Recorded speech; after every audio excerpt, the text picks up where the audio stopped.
you want to change the world, you have to have the courage to be an outsider. In other words, you have to take certain risks and do things a little bit differently. If you look at some of these internet people, I know so many of them. Elon is so terrific, but I know now all of them, they all hated me in my first term, and now they're kissing, do you know? It's true. All of them. It's true.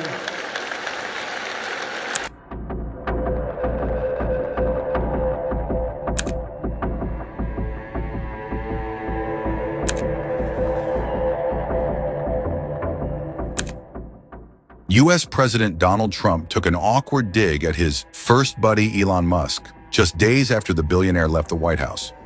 Donald Trump said that internet people and billionaire Elon Musk, who hated him in his first term, are now kissing his. The president was speaking in front of graduating students at the University of Alabama. He made the comments during a wide-ranging speech in which he offered advice and received raucous cheers while describing his actions to crack down on transgender women in sports. But it was during a moment the president was talking about fixing a broken system when he took an unexpected dig at his DOGE pal. Musk and Trump had publicly dissed each other years before their current partnership. In 2022, the pair clashed after Musk suggested that Trump was too old to become the next US president and that he needed to sail into the sunset. Trump fought back, claiming Musk would have gotten on his knees and begged for help. If you want to change the world, you have to have the courage to be an outsider. In other words, you have to take certain risks and do things a little bit differently. Otherwise, if that weren't the case, everybody would be successful. It doesn't work that way.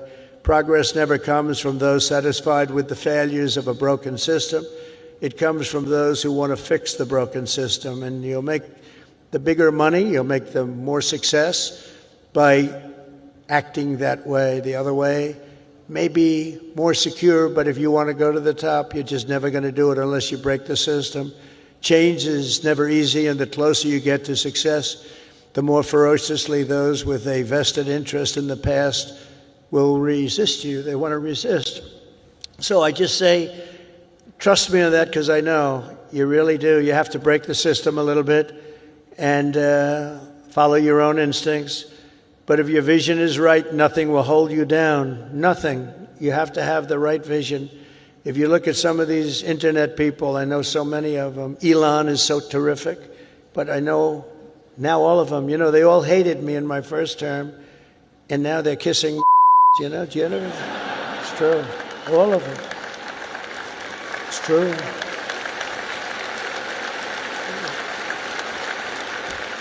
It's amazing. It's nicer this way. Now, in the first, they didn't know what happened because I won an election that, there was never a businessman that won a presidential election. Out of 100%, 8% were generals and 92% were politicians. Not even admirals, not even just generals. There were 8 generals, General Washington, General Grant, General Eisenhower.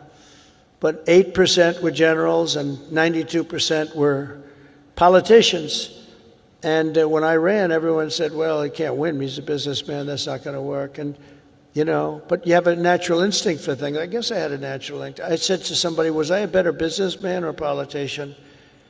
And they said, well, there are a lot of guys that made a lot of money, but there's only one guy that became president that was a businessman, so I guess you're a better politician. But I don't think of myself as a politician. I think of myself as a businessman, and I'm proud of that. And I've applied business instinct, and that's why I think you're seeing us doing so well.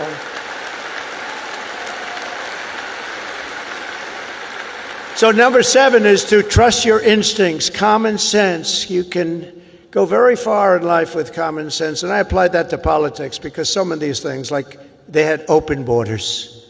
Let everybody in the whole world flow into our country. That's not common sense. They had transgender for everybody. We ended that, if you noticed, okay? But they had transgender for everybody. They said, I said, this is not working. This is not going to work. As I said before, so simple. Men playing in women's sports. Did you ever see some of the records? Did you ever see some of these boxing matches? We have to protect. These women are great athletes, but we have to protect. If you looked at the Olympics where they had transitioned people going into the boxing where the women had boxing, and they had a great champion, a female boxer. I mean, after one punch, she walked back to the corner and said, I can't get hit like that. I've never been hit like that before. You look at all the volleyball players that have been hurt so badly with balls that are hit at levels that they've never seen before. But the greatest is like weightlifting. You ever see the weightlifting? Where they have a record that wasn't broken in 18 years? And they have, should I imitate it? You know, my wife gets very upset when I do this. She said, darling, it's not presidential. I said, yeah, but people like it. Should I do it or not? All right, I'm in trouble when I get home, but that's okay. What the hell? I've been in lots of trouble before.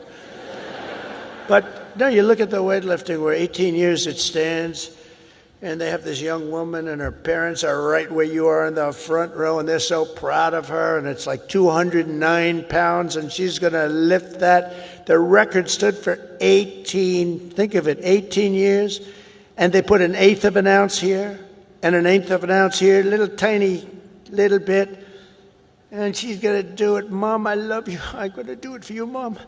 And she goes, and she lifts, and she gets it, and Mom, I'm going to do it, Mom. Can't do it. And then a guy comes along, or a gal, or whatever.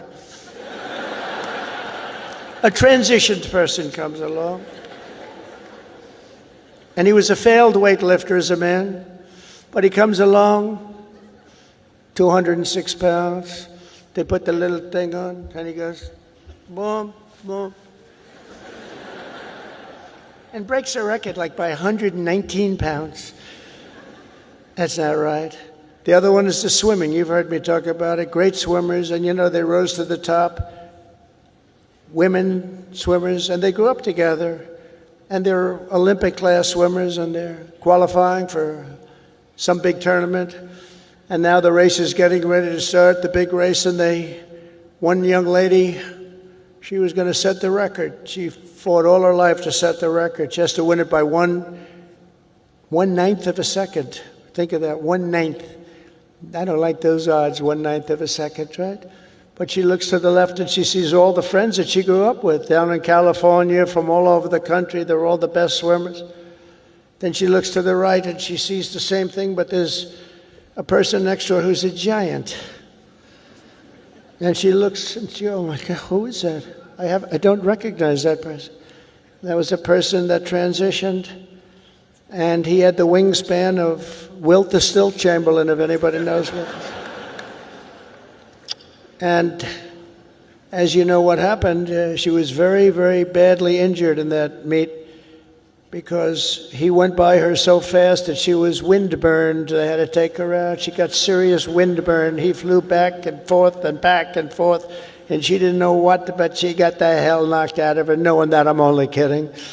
She wasn't windburned. She was just beaten by a lot.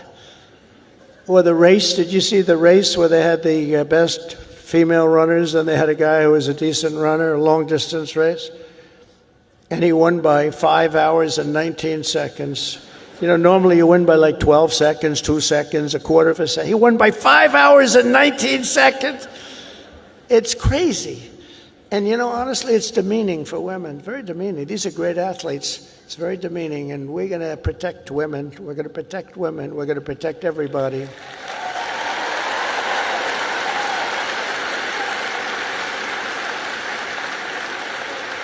So now that I'm in trouble with my wife, I'm going to blame the University of Alabama for asking me to go through with that stuff.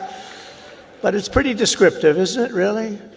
It helps when you know that borders are not racist, speech is not violence, America is good, terrorists are bad, men can never become women, police are not criminals, and criminals are not victims. Eighth, everybody should believe. Thank you. Thank you very much. Everybody should believe in the American dream. It's real, it's there, and it's right before you. We're coming back to the American dream.